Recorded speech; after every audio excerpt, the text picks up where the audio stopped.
దొంగ అని అనకండి మేడం, ప్లీజ్. ఇది నేను తీయలేదు.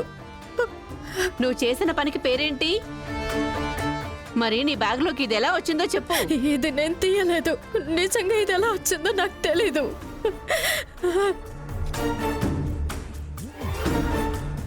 ఏం తెలీదు నీకు? చేయాల్సిందంతా చేసి తెలీదని నటిస్తున్నా. ఇదిగో చూడు, ఒకటి ఇచ్చాననుకో, ఆడపిల్లవని వదిలేస్తున్నాను.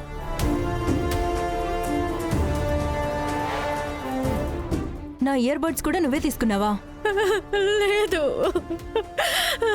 చెప్పు, కొద్దిగా ఇంటిని ఖాళీ చేయడానికి ఇంటికొచ్చావా? ప్లీజ్ మేడం, నేనేం చేయలేదు మేడం. నిన్ను నమ్మి మా అత్తయ్య అంత పెద్ద బాధ్యత ఇస్తే మెల్లగా నీ బుద్ధి చూపించావు, చూసావా? మొదట్లో మేడం గారు ఆడిన ఆటలున్నాయే, అయ్యయ్యో నేలని ఆకాశాన్ని కలిపేస్తానన్నట్టు కబుర్లు. అది చేయకూడదు, ఇది చేయకూడదు, క్రెడిట్ కార్డు ఇవ్వండి, అది చెయ్యండి, ఇలాగే చెయ్యండి, అదరగొట్టేసిందబ్బా. ఇప్పుడు మొత్తం బయటపడింది.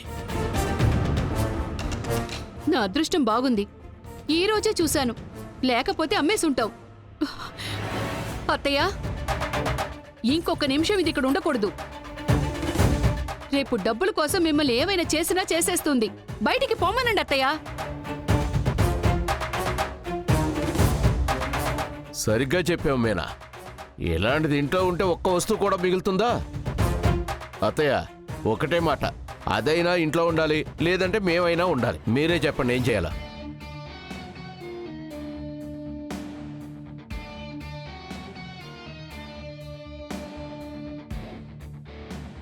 ఇలా మీరు మౌనంగా ఉంటే ఎలాగమ్మా?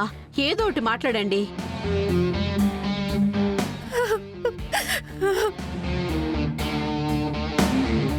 అత్తయ్య, ఏంటండి ఇది?